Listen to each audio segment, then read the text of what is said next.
트럼프 대통령 백악관 공식 행사장에서 조는 모습이 또 포착됐습니다.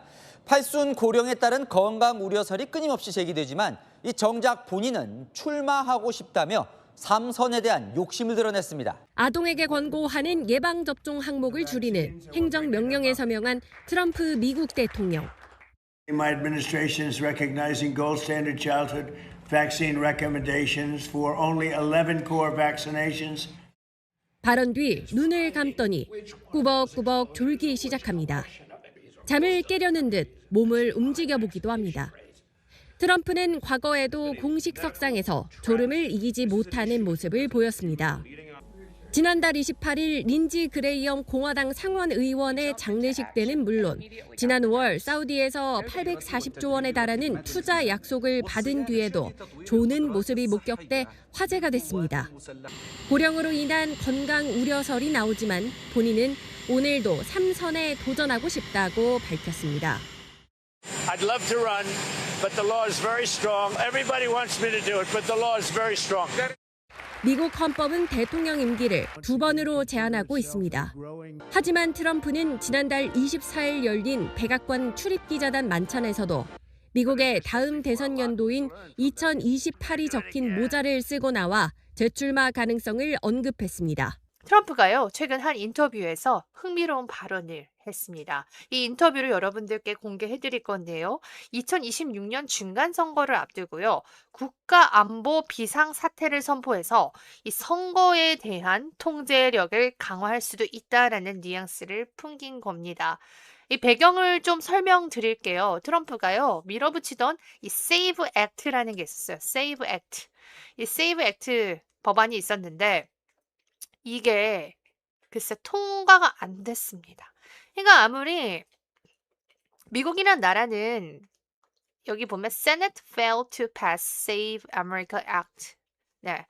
그러니까 미국이란 나라는 이게 그래도 잘 작동이 되는 거예요. 아무리 공화당이 상하원을 차지하고 있더라도 이 법안이 아닌 것 같으면 같은 편이어도 통과를 하지 않는 그런 것이죠. 이것이 건강한 정치라고 저는 생각합니다. 그게 여야를 떠나서 민주당이든 공화당이든 다 상관이 없어요. 어쨌든 아니면 이 법안이 뭔가 잘못됐으면 네 편 가리지 않고 통과를 시키지 말아야 되는 게 국회의원들의 일인 것이에요. 일단은 이 세이브 아메리카법에 통과가 안 된 것은 이것에 대해서 이제 트럼프가 굉장히 이제 분노를 하죠. 야, 씨, 이거 내가 정말 이것 때문에 내가 짜증이 난다. 도대체 일을 하지 않으려고 해. 이 세이브 법이라는 거 혹시 아시나요? 세이브 액트? 네.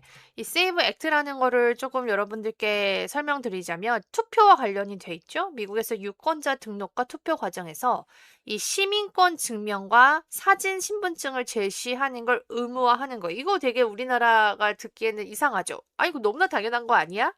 근데 사실 이거 자체는 이게 뭐 이상한 법인가라는 생각이 들죠.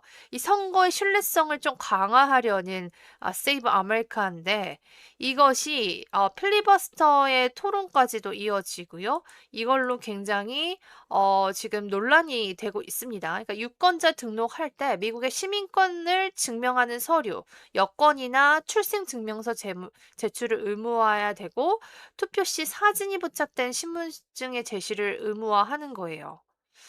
근데 이게 2026년 올해 3월 17일 토론 개시 표결을 통과해서 무제한 토론을 시작했거든요. 근데 최종 통과를 위해서는 이 필리버스터 종결을 위한 60표의 확보가 필요한데 이게 불투명한 상황으로 지금 된 것입니다. 일단은 이 중간 선거까지 이 법안이 마련되지 않으면 트럼프는 국가안보 비상사태 선포를 하겠다. 이게 논쟁 포인트가 뭐냐면 우리나라는 저소득층이고 뭐고 상관없이 그 주민등록증 굉장히 빨리빨리 이렇게 다 해주시고 외국인들도 굉장히 빠르게 받을 수 있잖아요. 근데 미국은요, 시민권의 증명서류나 신분증을 즉시 준비하기가 어려워요. 그러면 저소득층이나 소수인종 이런 사람들은 투표권을 제한받을 수 있다는 거예요. 캐나다 같은 나라도 우리가 가지고 있는 영주권 카드 이런 거 다시 잃어버렸다가 다시 받으려면 정말 많게는 몇 년까지도 걸린단 말이죠. 행정적으로 미국이나 캐나다가 굉장히 좀 느리고 그런 점이 있습니다. 그렇기 때문에 저소득층이나 소수인종, 이민자들은 이거 굉장히 확보하기가 어렵다. 그러니까 다른 어떤 대체안을 마련하지 무조건 사진이 들어간 니네들이 얘기하는 그 신분증을 마련하는 게 쉽지 않지 않냐. 이제 이런 얘기를 하는 것입니다. 그러니까 미국도 이제 앞으로는 주민등록증 같은 게 있어야 된다라는 생각이 저는 들더라고요. 어, 그리고 모든 주의 유권자 명부를 국토안보부에 제출하도록 했습니다. 예. 그리고 이런 것들이 직접 왜 이렇게 하는 이게 뭐냐면 어쨌든 공화당 명부는 불법 이민자 투표를 막겠다는 겁니다. 그러니까 겉으로 봤을 때는 이게 틀린 것 같진 않잖아요. 틀린 것 같진 않잖아요. 그런데 이게 결국에는 민주당의 지지층의 투표의 그 장벽을 높이는 것이다. 그러니까 서류 구비가 어려운 그룹의 저소득층, 유색인종, 귀화 시민권자들을 완전히 투표에서 배제하려는 것이다. 특히 공화당은 그러면 배제되는 거 아니거든요. 공화당에서도 농사 짓고 하시는 이 농촌가의 국민들과 이 고령 유권자들은 이 서류 구비를 제대로 하지 않아요. 미국이라는 나라는 사실은 굉장히 좀 그런 부분에서 진보 진영이나 보수 진영 상관없이 굉장히 그것이 좀 어려운 것입니다. 그러니까 이게 시간이 굉장히 상당히 많이 걸리고 우리나라처럼 꼼꼼하게 사실 이렇게 되지 않아요. 그렇다 보니까 이 트럼프가 이것을 하려고 하는 것인데 이게 통과가 안 되니까 지금 그러면 나는 이렇게 되면 결국에는 비상사태 선포할 수밖에 없네. 이런 얘기를 하는 거예요. 이 인터뷰를 보실 건데 이게 그렇게 유명한 매체는 아니거든요. 근데 완전 트럼프를 완전 지지해 주는 그런 곳이에요. 거기에서 이제 트럼프를 단독 인터뷰했는데 여기에서 이런 얘기를 합니다. 법안이 이번에 통과되지 않았는데 그러면 너가 그냥 당신이 국가안보 비상사태를 선포하면 되는 거 아니야? 이렇게 띄워줍니다. 그러면 의회가 3분의 2 찬성으로 뒤집지 않는 이상 그냥 그대로 유지되는 것이고 그 권한으로 유권자의 신분증 확인하고 시민권 증명받아서 그리고 우편투표 제한까지 딱 해서 밀어붙이는 거 어때? 이런 얘기를 합니다. 요거 이 자막을 보시면 한국말 보일 수 있도록 제가 해놨으니까 요거 한번 보시면서 다시 이야기 나누도록 하겠습니다.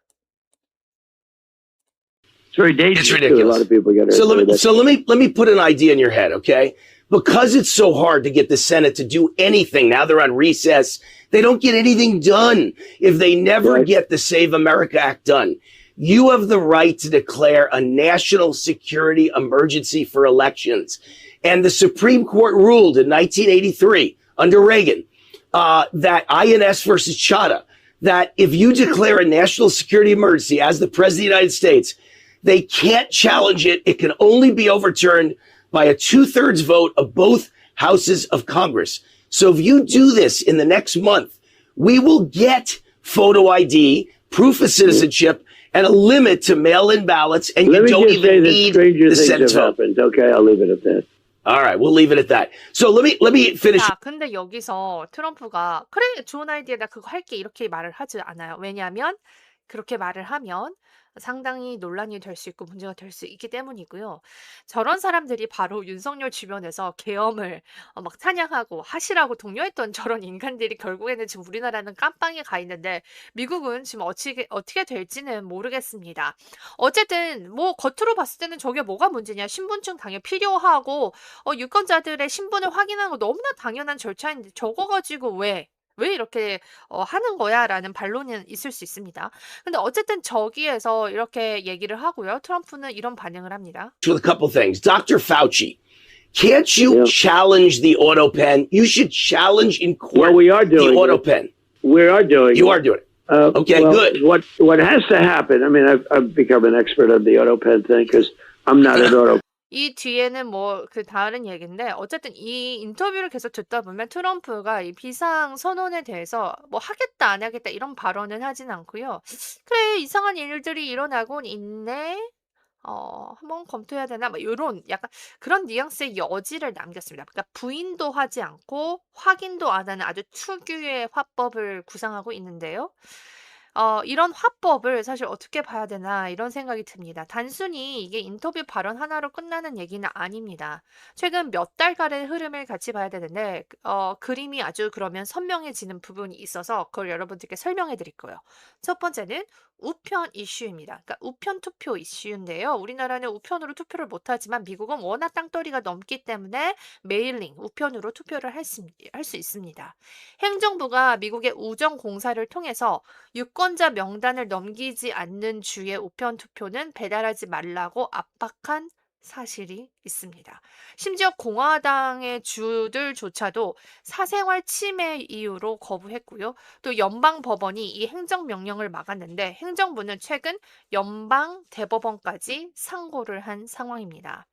둘째는 지난달에 백악관에서 진행한 대국민 연설인데요. 이 연설이 온통 중국의 선거 개입 가능성에 초점이 맞춰져 있습니다. 근거는 사실 약합니다. 그런데도 이렇게 중국 카드를 계속 꺼내는 이유는 있습니다.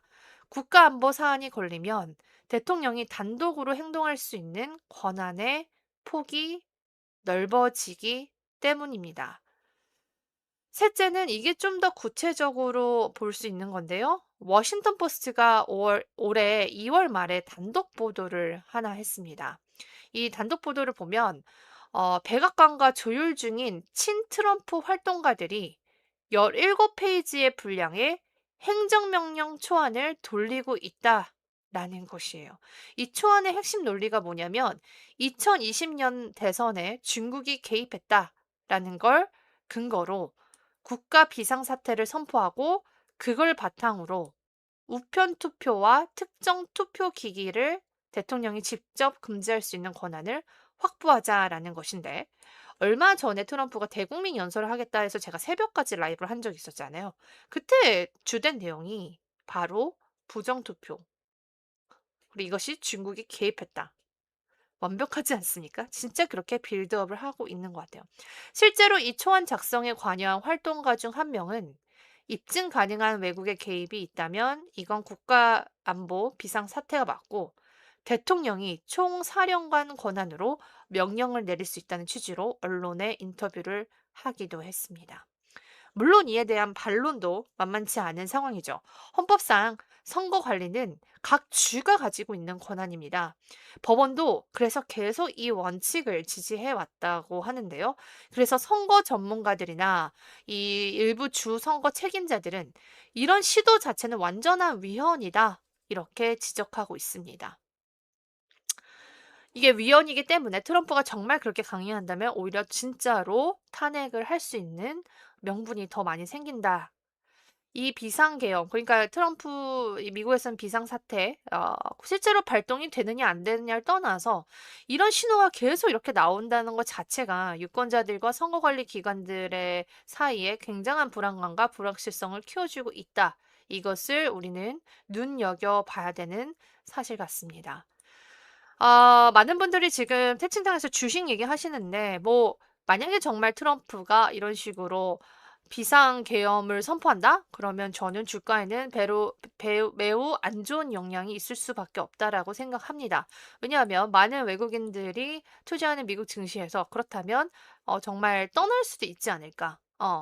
정말 이거는 좀 말이 안 되는 상황이기 때문에 국가적으로도 굉장히 불안정한 상황이고 그렇게 된다면 뭐 미국 국채나 미국 달러의 가격의 변동이 엄청나게 있을 수 있죠. 그렇기 때문에 저는 이런 아이디어가 굉장히 경제로는 좋지 않은데 트럼프도 그 면을 알고 있기 때문에 이것을 정말 강행할지는 조금 지켜봐야 될 것 같습니다. 트럼프는 참 윤석열과 평행이론인가 평행. 싶을 정도로 평행인데 조금 네. 좀 선이 굵고 커. 글로벌해. 그리고 술을 안 마셔. 술도 안 마셔. 술은 안 마시는데 코카콜라는 계속 마셔. 그래서 그러니까 잠을 안 자. 술을 카페인, 과다 카페인. 그러니까 그게 더 심한 게 맨정신으로 저럴 수 있다는 게 더 대단한 그리고 거야. 설탕이 치매 안 좋습니다, 여러분. 그렇지. 알츠하이머에 좋지 않아요. 근데 술을 안 마셨는데 왜 하는 짓은 술 마신 것처럼. 그러니까 더 심해. 코카콜라의 카페인과 설탕이 너무 안 좋은 거야. 어쨌든 아. 트럼프의 중간 선거 전에 국가안보 비상사태 선포론이 지금 여러 군데에서 단독 보도와 특종으로 터지고 있습니다. 특히 CNN이 이거에 완전 지금 꽂혔어? 아주 그냥 꽂혀가지고 어. 매일매일 브레이킹 뉴스가 나와요. 어. 일단 이 CNN의 이제 그 기사를 보니까 요즘 트럼프의 패턴, 그러니까 언론 인터뷰 패턴이요. 트럼프는 이제 더 이상 레거시 미디어를 뉴스라고 치지 않습니다. 폭스 정도만 치고 뭐 CNN 다 가짜 뉴스라고 하고 네. 다 그냥 가짜 뉴스라고 하잖아요. 네. 그러니까 이제 요즘 인터뷰를 누구랑 하냐면 뭐 리얼 아메리카스 보이스, 그러니까 극우, 완전 극우. 아 진짜 완전 처음 들어봤다 마가진에, 이거는. 네. 처음 근데 들어봤다. 좀 자존상한 게 뭔지 알아요? 신생 매체는 신생 매체. 구독자가 막 3,000명이야.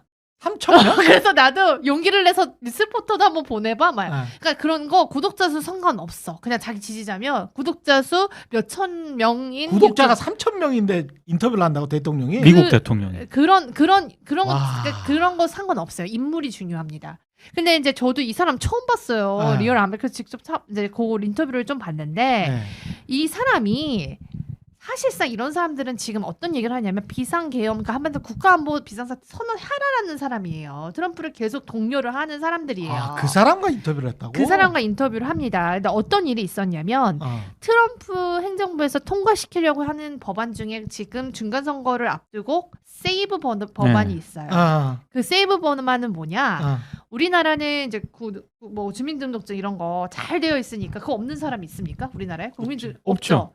근데 미국은 아. 없는 그런 카드, 없죠. 신분증 카드가 없는 사람이 정말 많아요. 없어. 거의 많아, 없어. 많아. 그리고 여권 없는 사람도 정말 많아. 아. 그러니까 그때 최유원 선배가 얘기하는 것처럼 자기 집 안에 그 동네를 벗어나지 않는 미국인들이 너무 많아.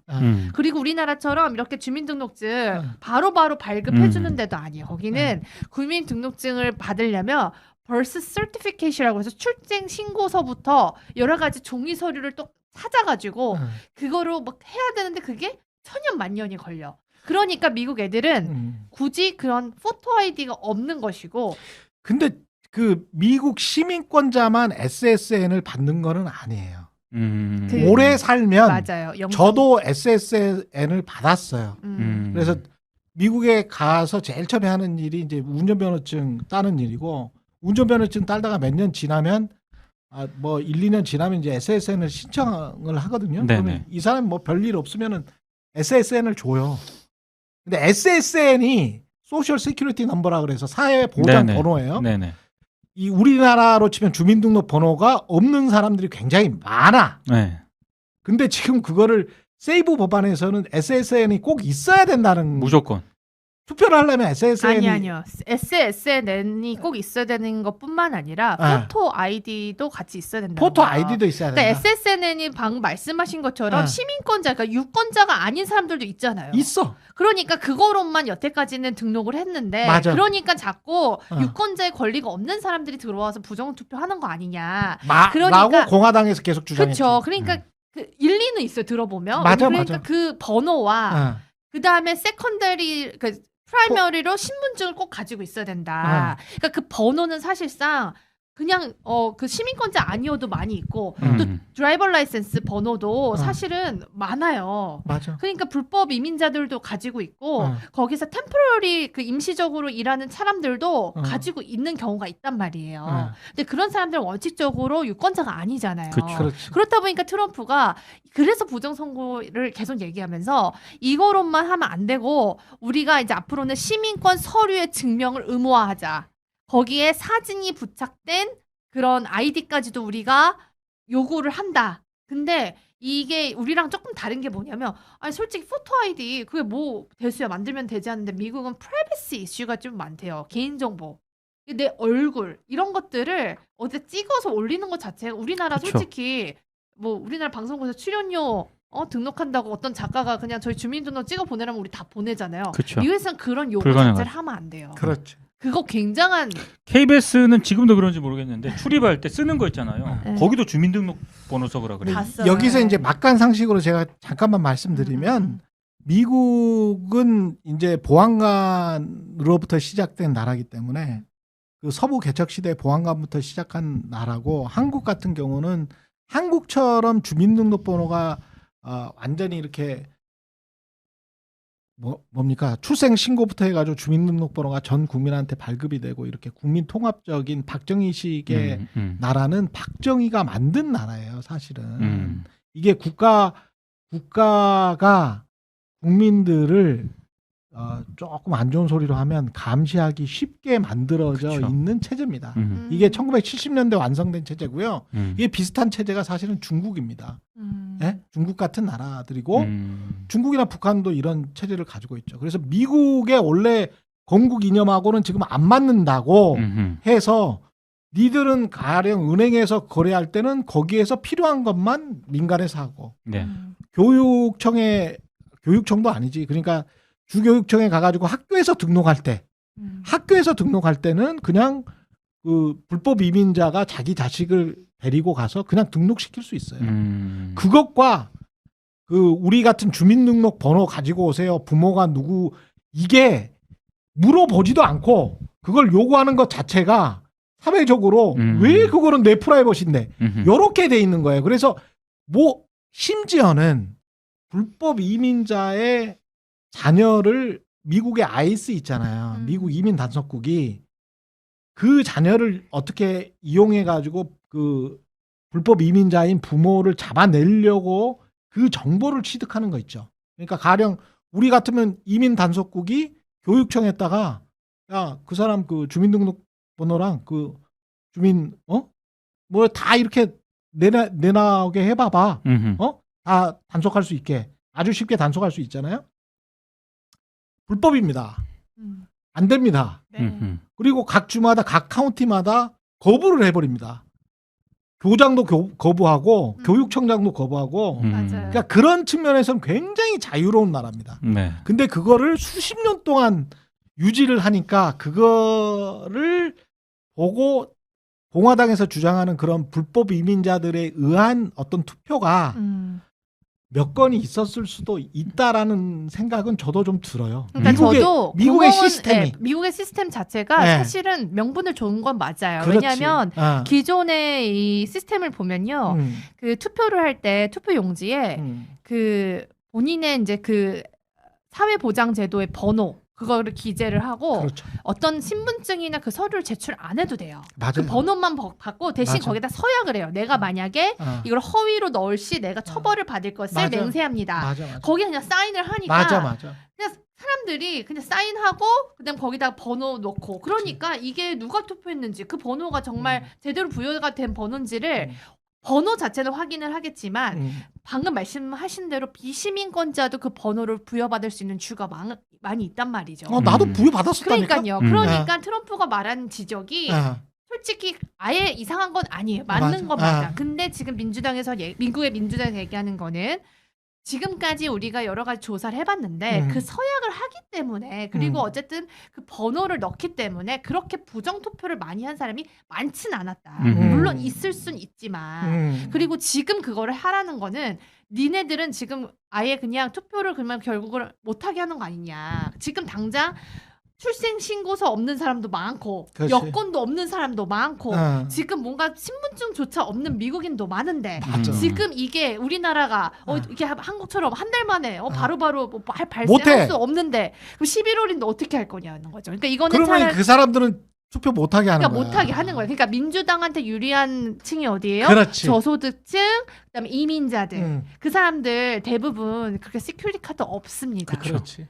그렇다 보니까 교묘해요. 이게 그래서 저도 이게 무조건 트럼프가 나빴다, 이거 잘못했다 이렇게 말하기가 사실은 조금 그렇지. 어느 정도 깨름하지. 깨름해. 왜냐면 허점이 있는 건 맞는 거야. 깨름해. 하지만 의도는 명확하죠. 의도는 아, 명확해. 의도는 명확하고. 트럼프의 의도는 명확해. 그러니까 지금 인터뷰에서 이제 그런 얘기를 하면서 이 세이버 법안을 이제 통과가 될 거라 봤는데 글쎄 상원에서 브레이크를 건 거예요. 그러니까 이게 참 미국과 우리나라 다른 게 뭐냐면 아무리 트럼프의 공화당이 상원과 하원을 다 차지하고 있어도 이게 미국인들에 있어서 이게 헌법적으로 위헌이다 생각하면 통과를 안 시켜주는 거예요. 미국 국회는. 맞아. 그러다 보니까 이게 통과가 안 되니까 이제 당황을 한 거죠, 트럼프가. 그래서 이런 계엄 한마디로 비상사태를 해야 된다라는 그런 유튜버랑 인터뷰를 한 거예요, 단독으로. 그러면 완전히 이제 선거 유리하다.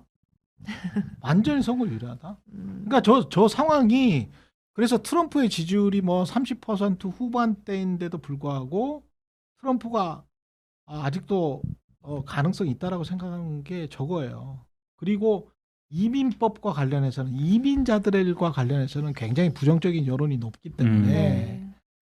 이게 이민자들의 부정선거로 이어져 왔다는 게 증명이 될 수 있는 첫 번째 선거다라고 생각할 수도 있어. 바꿔 생각해 미국 공화당은. 지금 바꿔 생각해 보세요. 네. 우리나라 사실 뭐 민주당 여야를 따져서 솔직히 중국인들에 대한 어떤 반감이 있는 데가 있어. 그렇지. 명동 같은 데 가면 네. 정말 그 화장실 같은 데 너무 더럽게 쓰고 그런 거 네. 맞아. 네. 일부 그런 게 있어. 네. 그렇기 때문에 근데 만약에 우리나라가 이런 주민등록증 제대로 안 돼 있는데 네. 갑자기 대통령이 중국에 개입해 가지고 네.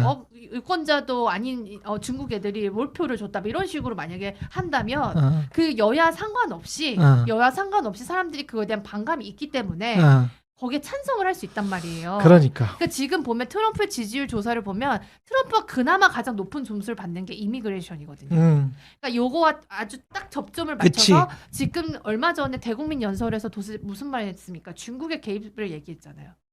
그 아무런 데이터가 없는데도 근거도 없는데도 중국 개입설을 얘기했잖아요. 그러면서 이 인터뷰에서 어떤 얘기를 하냐면 이제 그런 식으로 빌드업을 하는 거예요. 이런 식으로 국회에서도 지금 제대로 된 투표를 못하게 막고 또 중국에서도 이렇게 개입을 해서 우리 선거를 망치고 이러면 너 비상 그냥 선포해야 되는 거 아니냐. 저런 빌드업들이 지금 계속 이루어지고 있는 게 네. 오늘 그 월스트리트저널의 단독 보도에도 이런 게 나왔어요.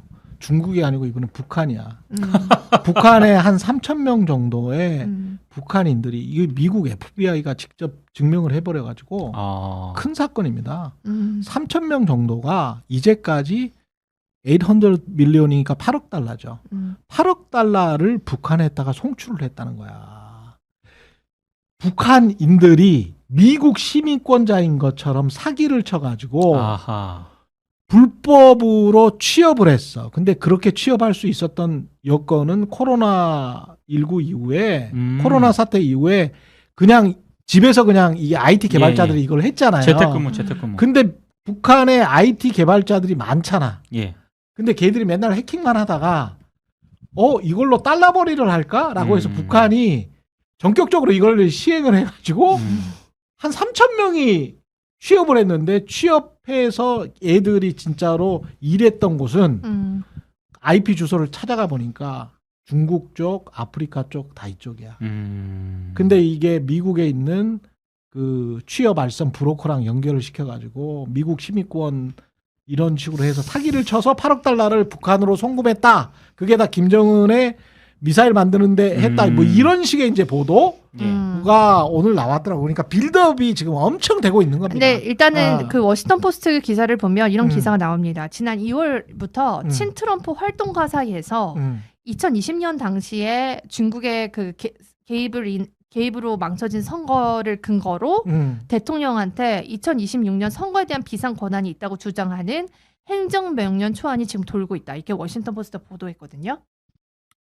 그래서 그러니까 다만 이제 지금의 그럼 사람들이 궁금한 거는 이거 그럼 정말 실현 가능성이 있냐. 미국도 법이 있는데 그래서 그거 조사해 보니까 헌법상 선거 관리 권한은 각 주에 있습니다. 예. 그러니까 이게 그나마 다행인 게 우리나라처럼 지자체들이랑 좀 달라요. 거기는 주가 굉장히 강력하기 때문에 법원이 그 주에 대한 권한을 인정을 해줬기 때문에 사실상 대통령이 선거를 실제로 국유화를 하는 거는 법적으로는 불가능하다. 예. 근데 트럼프는 법이고 뭐고 하겠죠. 밀어붙이고 끝내는 사람이기 때문에 이제 그런 부분이 이제 좀 불안하다라는 것이고 지금 여태까지 나오는 인터뷰나 이런 것들 계속 찾아보면 어쨌든 저는 빌드업을 하고 있는 상황이다. 맞아요. 이렇게 판단이 됩니다. 예.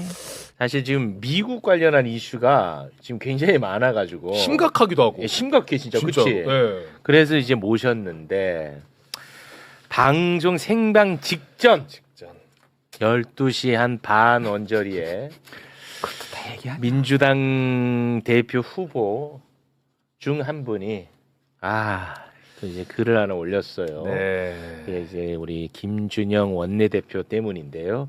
아주 제가 미치겠습니다. 정말 돌겠습니다. 네. 김준영 대표님 때문에 어서 오십시오. 네. 어서 오십시오. 내가 어제 얘기했죠. 전당대회 출마자들 얘기하지 말라고. 그랬는데 다 댓글에 저 체육이 쓰레기 같은 놈 입틀막 한다. 나 엄청 욕 먹었잖아. 봤어요. 예. 자세한 이야기는 이따가. 예. 이따가 침착. 침착하게 계시고 예. 제가 더 상황 안 좋으니까 가만히 계시고. 자, 그리고 조용근 장군님 박수로 모시겠습니다. 네. 네, 안녕하십니까? 네. 오늘 굉장히 중요한 이슈 때문에 두 분 오셨는데 그거는 잠시 후에 다뤄야 될 것 같아요. 장군님 잠깐 쉬고 네. 계시면 되죠? 나가는 게 더 유리할 겁니다. 본인을 위해서 나가시는 게 더 유리할 겁니다. 가만히 있겠습니다. 네. 뭔 일인데 하고 지금 난리가 났는데요. 정리를 해드리겠습니다. 어제 매불쇼에서 극우 개신교와 트럼프 정부의 그 네트워크 이거 참 위험하다. 네. 우리 정부를 너무너무 압박을 한다. 이게 갈수록 커질 것 같아서 걱정이다. 이런 이야기를 했었습니다. 맞습니다. 굉장히 중요한 이슈예요. 네. 이제 그런 이슈를 다루는 와중에 김준형이라고 하는 대한민국 국회의원이 김민석 후보 이름을 거론을 했어요. 이영훈 목사, 여의도 순복음교회 네. 이영훈 목사가 주선에서 김민석 당시 총리가 트럼프를 만났다는 이야기를 했거든요. 네. 그때 이제 최욱 씨가 갑자기 나타나서 하지 마세요. 전당대회 후보자들 얘기를 가급적 하지 마세요. 옳든 그르든 뭐 나쁘든 아니든 뭐 하지 마세요. 네. 했는데 입틀막 한다고 제가 욕을 먹었죠. 그런데 그 방송과 관련해서 오늘 오후 12시 한 30분 언저리에 김민석 후보가 글을 하나 올렸는데 이거는 이제 반론권 차원에서라도 네. 반드시 또 소개를 해야만 되는 상황에 놓여 있습니다. 단 한 자도 빠짐없이 일단 그 올린 사진 잠깐 좀 보여주시겠습니까? 이렇게 이제 올렸거든요. 네. 예, 저 사진과 함께 글을 올렸습니다. 사진은 네. 알겠습니다. 자, 내용을 좀 전해주시죠. 네, 정치인들의 발언, 특히 외교 관련 발언은 신중해야 합니다. 저는 총리로서는 드물게 미국과 중국을 방문해 벤스 부통령을 2번, 트럼프 대통령을 1번 만났고 백악관 수석급 인사를 여럿 만났습니다. 외교부의 노력이 있었고 유학 시절과 미 변호사 인맥 등 제 미국 네트워크도 총동원되었습니다. 무역 협상 등 한미 현안, 대북 관계, AI 협력 등 매우 유의미한 대화가 있었고 일부는 아직 공개하지 않았습니다. 이영훈 목사님은 한국에 종교 탄압이 있는 듯 미국 정가에 왜곡 전달되는 상황이 안타까워 한국 정부의 입장을 백악관 종교수석에게 전달하도록 도와주신 바 있습니다. 종교 관련 사안이니 백악관 종교수석과 만나는 건 당연한 것입니다. 이 목사님은 종교의 정치적 중립을 강조하고 윤석열 정부에 대한 비판적 입장을 밝힌 것 때문에 보수층의 압박도 받으신 것으로 압니다. 제 트럼프 벤스와의 만남은 이 목사님의 주선도, 마가의 주선도 아니었습니다. 이처럼 전혀 아닌 사실을 조사나 확인 없이 팩트라는 이름으로 공개 발언하는 경솔함의 문제를 넘어 사실을 왜곡하는 외교적 무지성과 무책임은 개인을 넘어 소속 정당에서 사과해야 할 사안이라 봅니다.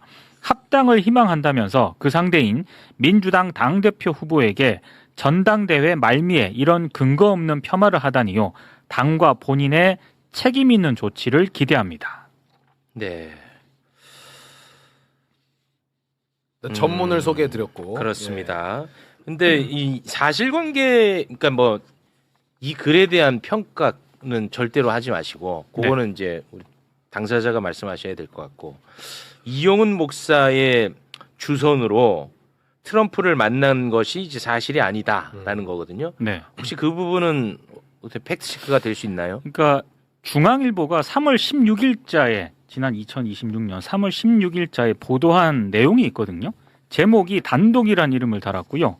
김민석 트럼프 면담 성사 마쿠엔 순복음교회 이영훈 목사 이런 제목의 보도가 있었습니다.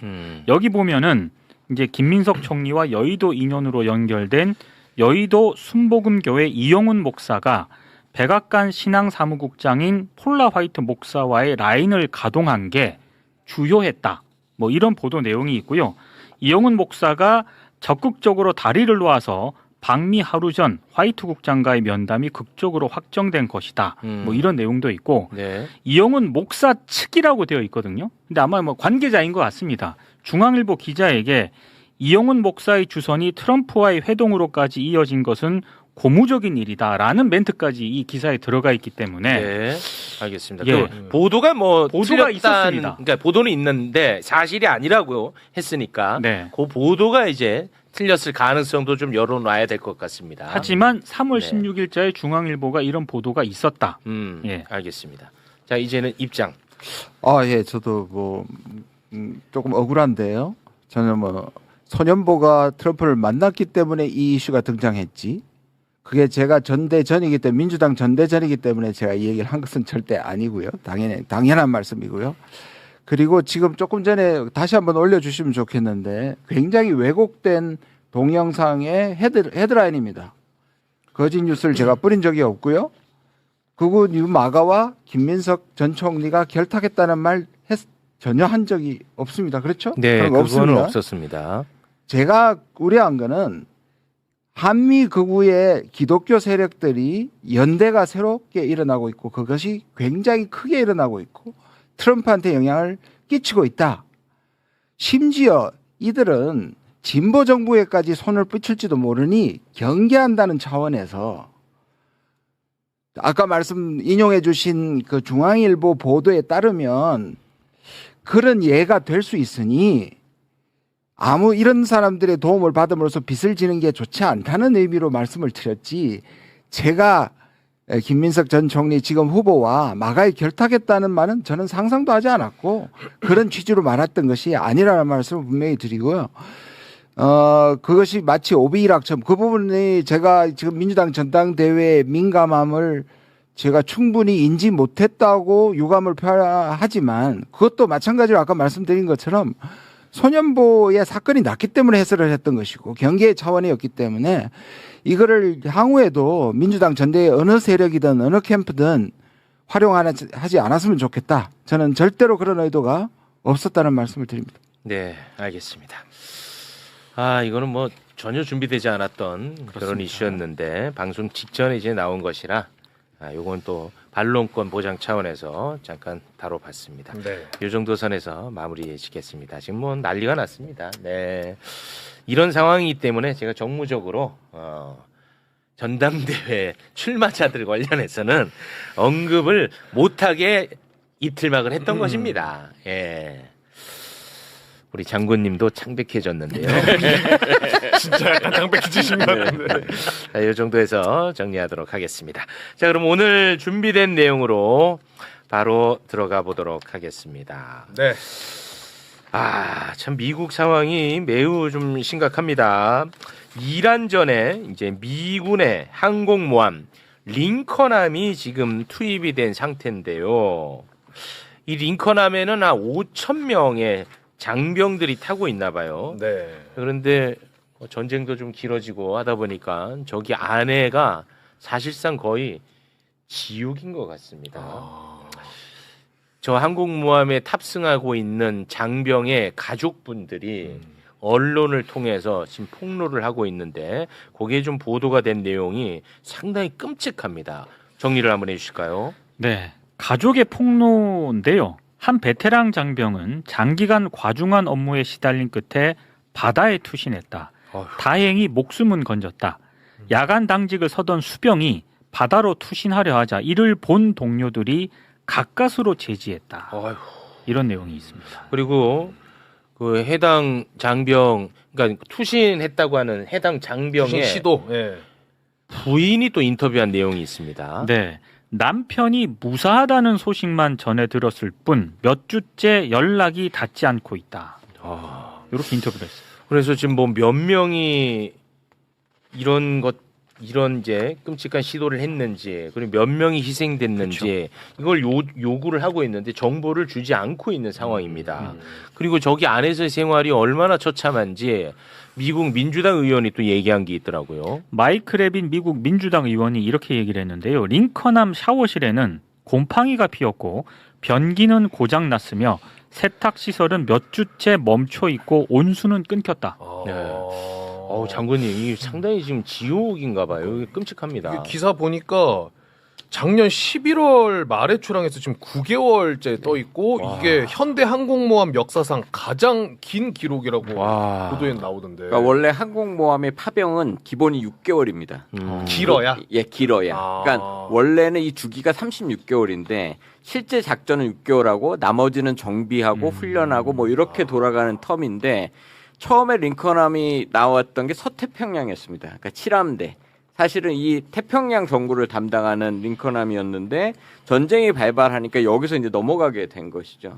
그러다 보니까 사실은 기착을 원래 싱가포르나 뭐 일본에서 했는데 이게 완전히 떠나서 갔는데 가장 문제는 이 전쟁에 대한 계획이 없던 거였습니다. 그러니까 트럼프 대통령이 처음에 얘기했을 때 이란 전쟁을 일으키면서 4, 5주 걸릴 것이다. 그러니까 당연히 그 항공모함 인원들은 갔다가 한 달 정도면 복귀할 거라고 생각했던 그럼 거죠. 충분히 했겠죠. 예, 그러면 충분하게 6개월 텀으로 돌 수 있을 거라고 생각했는데 가보니까 계속 이제 미국이 봉쇄한다고 그걸 아예 이제 바다에 떼어놓게 된 거죠. 그러니까 이미 6개월이 넘고 3개월이 넘었으니까 이 주기가 안 돌아가기 시작한 겁니다.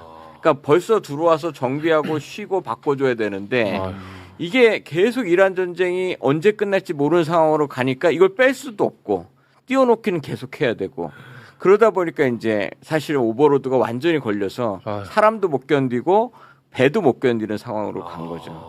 그러니까 이게 문제가 근데 문제는 뭐였냐면 계속 끝난다 트럼프 대통령이 끝난다 그러니까 다른 배를 못 집어넣는 거예요. 집어넣을 수도 없고 예, 이게 끝난다고 하니까 곧. 근데 이제는 도저히 안 되겠으니까 이제 조지 워싱턴함 그것도 태평양에 있는 그 이제 항공모함 링컨함을 보내고 들어왔던 항공모함인데 이게 이제 다시 가기 시작했던 거죠. 예. 이 병사들도 그럼 희망 고문이네요. 그 위에서. 너무 희망 고문인 거죠. 사람이 제일 힘든 겁니다. 그러니까 어떤 데 파병 가면 우리 청해부대도 6개월 단위로 바꿔주는데 내가 딱 들어가면 몇 월 며칠에 너는 여기서 빠져나갈 거야라는 거 하면 그때까지 열심히 그것만 보고 가는 거지. 예, 군대 같은 거죠. 그것만 보고 가는 거야. 들어갔는데 이게 내일 끝난다, 뭐 다음 주에 끝날 거야. 트럼프 대통령 계속 그렇게 얘기하지 않았습니까? 근데 이게 뭐 지금 거의 6개월이 넘어버렸으니까. 아니 근데 지금 희생자가 몇 명인지 정보를 요청했는데 안 준다는 거거든요. 그렇죠. 근데 실제 희생자가 있는데 안 주고 그러지는 않겠죠. 그 군인, 그러니까 부상자들이 더 있을 것 같습니다. 부상자. 예, 그러니까 그러니까 사망자를 아니고. 속일 수는 없고. 그렇겠죠. 이게 이제 계속 얘기해주면 오래되면 베트남 전쟁처럼 여론이 굉장히 나빠지기 때문에 그 자기네들이 얼마나 다쳤는지 얼마나 희생이 났는지를 하면 중간선거에 완전히 영향을 줘버립니다. 그냥 최대한 이걸 지금 버티고 있는 상황이고 이게 전략이 없다는 게 무기가 부족해져 버리는 거죠. 저번에 얘기했던 패트리어트가 50% 쓰고 사드도 80% 쓴 게 전쟁을 만약에 계획대로 들어갔다면 하루에 몇 발씩 쏘면서 몇 달을 하겠다는 이런 계획대로 갔을 텐데 트럼프 대통령은 길어야 한 달이다. 4에서 5주라고 하다 보니까 무기도 다 써버리고 사람도 힘들어지고 이게 굉장히 전쟁 지도부의 그 판단 미스였다. 이렇게 지금 보여집니다. 이 장병들은 완전 지옥. 그러니까 음식 사진도 나왔는데 진짜 사람이 먹기 힘들어 수준이. 이 장병들은 완전 지옥을 경험하고 있잖아. 트럼프의 결단 때문에. 근데 트럼프는 지금 골프 치고 돈 벌고. 예, 거기에 자기 그 테러 당할까봐 지살라고. 예, 자기는 골프 칠 때 옆에다가 미사일 갖다 놓고 항공 미사일 갖다 놓고 악마처럼 느껴집니다. 저는. 예, 예. 이게 그게 어쩔 수 없는 게 이 배가 어느 육지에 닿아야 됩니다. 얼마나 5천 명이 있으니까 그 음식물을 제대로 주려면 육지에 대놓고 음식물을 실어야 되는데 지금 그렇게 못하는 거죠. 예. 이게 이렇게 배끼리 뭐 이렇게 하는 거는 그것을 그렇게 지금 주고 있을 텐데 그 자체가 너무 적다는 거죠. 예, 너무 5천 명을 막 비행기하고 보나마나 이제 배 뭐 구축함들이나 또 작은 배들이 가서 실어줄 텐데 그렇게는 너무 제한된다. 그런 상황으로 보여집니다. 알겠습니다. 이게 트럼프 진짜 어떻게 근데 그 미국에서 버티는지 모르겠어 이런 자가. 만약에 한국에 이런 일이 있으면 난리 났을 것 같거든요. 아니 자기 무서워서 방공 미사일을 옆에 갖다 놓고 골프를 치고 있는데 그게 말이 됩니까? 그게 실제로 병사들은 죽어나가는데 트럼프 확실히 처음부터 그랬어요. 다른 사람이면 한 가지 스캔들만으로도 정치 생명이 끝날 텐데 그러니까. 트럼프는 그 울타리를 계속 낮춰왔고요. 그다음에 이걸 강화하는 게 뭐냐면 미국이 그 양극화입니다. 양당이 다른 대안이 없이 진영이 완전히 나눠져 있기 때문에 자기 지지자들은 아무리 무슨 짓을 해도 안 버리거든요. 안 버려. 참. 그리고 민주당이 너무 약하고요. 대안이 못 되고요. 네. 자, 그리고요. 이게 진짜 무섭습니다. 이거는 전 세계에 미치는 영향이 크기 때문인데요. 트럼프는 이제 중간 선거를 앞두고 있는데 비상사태를 선포할 가능성이 매우 높아지고 있는 것 같습니다. 일단 트럼프가요, 선거를 앞두고 선거 제도를 좀 바꾸고 싶어 해요. 그러려면 이제 법을 바꿔야 되는데 트럼프가 법을 바꾸고 싶어 하는 것이 뭔지 그거를 좀 설명을 하나 해주시겠습니까? 세이브 법안이라고 하는 건데요. 유권자 아이디 법안. 이게 유권자 등록 시 시민권 증명 서류 제출과 그리고 투표 시 사진이 부착된 신분증 제시를 의무화한다. 이런 내용이 들어가 있고요. 그리고 각 주가 유권자 명부를 국토안보부에 제출해야 한다. 그리고 우편 투표를 대폭 제한한다. 이런 내용이 들어가 있는 거예요. 일단은 이게 어떤 내용이고 왜 이거를 원하는지 좀 설명 좀 부탁드립니다. 이거 배경을 좀 알아야 됩니다. 네. 우리나라하고 완전히 다른 점은 뭐냐면 이거 아마 많은 분들이 모를 텐데 우리는 주민등록증 딱 하나 있으면 모든 게 증명이 됩니다. 사진도 되고 겠죠? 그렇죠. 미국엔 그런 게 없습니다. 그게 주민증이 없습니다. 예를 들어서 우리 주민번호가 있는 거는 그 나중에 자기가 연금이나 복지를 위해서 그걸 소셜 시큐리티라고 하는데 거기는 사진이 없습니다. 번호만 있고. 그다음에 운전면허증 운전 안 하는 사람은 발급 안 받습니다. 그렇죠? 그건 맞죠. 여권은 여행 안 가는 사람은 선택적으로 발급받는 겁니다. 그렇죠. 그래서 누구든지 가지고 있는 사진이 있는 증명서가 없습니다. 그래서 미국은 이게 가장 근본적인 약점입니다. 그러면 투표를 어떻게 하느냐? 투표는 등록을 해야 됩니다. 그래서 사실상 투표를 2번 해야 되는 것과 똑같은 효과입니다. 가서 내가 이 사람이라는 걸 증명해서 명부에 올려야 합니다. 매 투표마다? 예, 그러려면 자기 모든 서류를 사진 있는 서류, 뭐 시민권 서류를 다 가져와야 됩니다. 까다롭네. 그런데 이게 진보 정당한테 매우 불리합니다. 왜요? 왜냐하면 먹고 살기도 바쁜데 2번이나 선거하는 것은 중사층이나 빈곤층한테는 장벽입니다. 그래서 이걸 바꾸자는 노력이 이게 참정권 제한이라고 오래전부터 얘기했죠. 누가 안 바꿔주겠습니까? 공화당이 절대로 안 바꿔줍니다. 그런데 이제 뭐냐 하면 미리 등록이 아니라 실물을 그날도 가져와야 된다는 겁니다. 더 어렵게 한 더 거야? 어렵게 해가지고 우표를 더 힘들게 투표를 더 힘들게 만드는 겁니다. 그러니까 우편 투표도 또 못하게 하나 봐요. 우편 투표도 자기가 하면 우편 투표는 아까 말한 것들을 간소화시킬 수 있습니다. 그렇죠? 그렇죠. 그래서 봉투만 이제 우편함에 넣으면 되니까. 트럼프가 자기 증거는 이 우편 투표 때문이고 우편 투표를 부정선거로 몰아붙여야 우편 투표는 아픈 사람, 군인 그런 특별한 이유에만 제한을 두고 다른 사람 그냥 자기가 하기 싫어서 우리처럼 어디 가다가 딴 데서 할게 않는 것을 못하게 만들려는 그 시책이 포함되어 있습니다. 그러니까 이 일로 바빠서 못하게 하려고. 네. 그래서 두 가지 실제 투표를 힘들게 만들고 우편 투표도 진짜 나쁜 놈이네. 예외적 케이스를 빼고 허락하지 않는 것을 만드는 겁니다. 저게. 진짜 나쁜. 그래서 트럼프는 이제 부정선거를 막기 위해서 이 법 반드시 통과시켜야 된다고 엄청나게 강조를 하고 있거든요. 잠깐 영상 보겠습니다. The only reason you wouldn't do it is you want to cheat because your policies are so bad and your candidates are so pathetic that you can't get away or can't get elected any other way. 이거를 이제 너무너무 간절히 통과시켜야겠네. 또 듣고 보니까 더 간절하게 느껴지는데. 저거 반대하면 또 부정선거다. 그런데 이거를 이제 통과를 시키고 싶은데 이제 상원에서 완전 꽉 막혀 있어요. 공화당도 다 뜻을 못 모아. 공화당에서도. 그리고 민주당은 뭐 말할 것도 없고. 그 표 상황 잠깐 좀 설명 좀 해주시겠습니까? 그 표결에 붙이려면은요 60표 정도가 필요하거든요. 근데 지금 공화당 의석이 53석입니다. 그러니까 민주당이 협조를 해야 이게 가능한데 그러니까 트럼프가 필리버스터를 아예 폐지하라.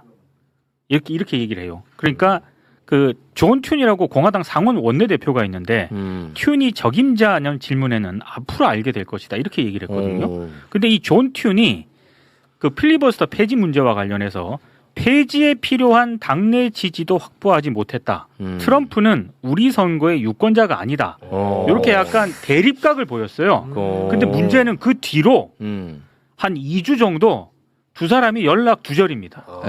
연락을 안 하고 있어요. 요거 조금 더 이해가 더 필요한데요. 일단 하원은 통과했습니다. 이게. 네, 하원은 통과했어. 상원에서 막혀 있어. 218대 213인데 이제 상원에서 필리버스터를 하려고 우리 필리버스터를 멈추잖아요. 여기도 우리가 180석으로 멈출 수 있잖아요. 네. 미국도 100석 중에 60석을 하면 멈출 수가 있는 겁니다.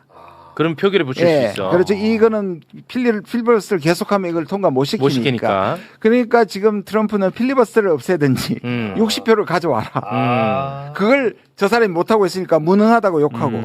그래서 저는 아마 잘릴 거야 이런 얘기잖아요. 근데 사실 뭐 저게 잘릴 수 있는 게 아니잖아요. 상원의원인 것이고. 아마 근데 이 얘기가 왜 나오느냐 하면 그리고 아까 말한 왜 그러면 비상사태가 나오느냐 하면 선거제도에 관련해서는 의회와 주의회 밖에는 선거제도를 건드릴 수 없습니다. 그러니까 선거제도 방법 바꾸고 어디서 투표하고 어떻게 투표하는 걸 바꿀 수 있는 권한은 행정부에 없다는 거죠. 행정부에 없고 입법부에 있고 주가 갖고 있습니다. 주와 연방정부가 같이 갖고 있었는데 비상사태가 일어났을 땐 대통령이 끼어들 수 있습니다. 왜냐하면 선거를 해야 되니까. 그래서 비상상황을 만든 다음에 대통령이 들어가겠다는 의도인 겁니다. 와, 이 관련해가지고 또 방송에 나와서 진행자하고 트럼프가 대화를 나누는 장면이 있는데 그거 잠깐 한번 보겠습니다. 진행자가 그 말을 유도합니다. 진행자가 아주 나쁜 놈이더라고. Because it's so hard to get the Senate to do anything, now they're on recess, they don't get anything done if they never get the Save America Act done.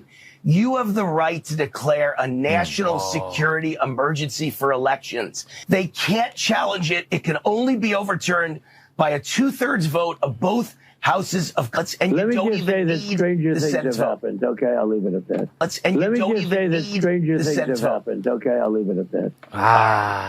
저 아주 나쁜 놈이야. 저 진행하는 놈이 다 완전 가르쳐 주는 거잖아요. 지금 그렇게 하라는 겁니다. 아니 경광봉 들고 계속 이쪽으로 오라고 하고 있는데. 그러니까 이제 트럼프도 야, 뭐 세상에는 더한 일도 많아. 무슨 일이든 일어날 수 있어.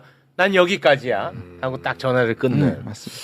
와, 이거 무서워요. 우리가 잊고 있는 게 있습니다. 7월 17일 날 갑자기 트럼프가 대국민 연설한다고 했었어요. 네. 우리나라 시간으로는 17일이고 미국 16일이었는데 그때 우린 다 전쟁 관련이라고 처음에 생각했는데 그때 했던 게 바로 이 문제였습니다. 뭐냐 하면 지금 우리나라 선거 시스템이 불안하다. 중국이 개입하고 있다. 중국. 유권자 명부 틀린다. 그게 북중러 이란까지 집어넣어서. 그래서 그때 얘기했던 것도 이 사람 지금 머릿속에는 이 법안을 통과시키거나 비상조치를 해서 이거 자기 선거를 바꾸고 싶은 겁니다. 반민주주의자입니다. 근데 어쨌든 이거 비상사태 뭐 그러면 안 되지만은 이제 가상으로 진짜 한다 그러면은 경제도 박살 나겠지. 어쨌든 간에. 넌 또 이 와중에 주식 생각. 아니야. 나 이 자식 그게 아니야. 걱정. 박살 나. 그거는. 걱정되니까. 그건 무조건 박살 나. 대체로 미국 내에서 왜냐면 체제가 무너지는다고 사람들은 판단할 거야. 대체로 미국 내에서 이거 불가능할 거다. 그리고 지금 90일도 안 남았거든요. 네. 3달도 안 남아서 불가능할 거라고 그러는데 또 트럼프잖아요. 트럼프니까. 그래서 이거는 뭐 안 될 거야. 이렇게 한가하게 볼 일은 아니라는 거예요. 또는 여기서 한번 해봐야 대선 때 여기서 간을 보는 간 한번 봐야지. 보는 거라고 생각합니다. 한 번 더 하고 싶어 하는 건 확실하니까. 확실해 보입니다. 트럼프가 한 번 더 하고 싶어 하는 건 확실합니다. 자기 그렇게 올리잖아요. 트럼프 2028. 그거 하잖아, 계속. 계속 모자도 하고 뭐 계속 그거는 확실해. 그거는 농담 아닙니다. 그거는. 야. 안 되는 걸 하고 싶어 한다. 안 돼. 헌법상으로는 안 되는데 하고 싶어 하는 의지는 충분히 표명이 되고 있고 그건 사실이야. 상당히 지금 미국 상황 안 좋습니다. 계속 지켜봐야 될 것 같습니다. 자, 시간 관계상 오늘은 여기서 좀 마무리를 지어야 될 것 같습니다. 네. 네. 두 분과는 여기서 인사를 좀 나누겠습니다. 두 분 대단히 고맙습니다. 고맙습니다.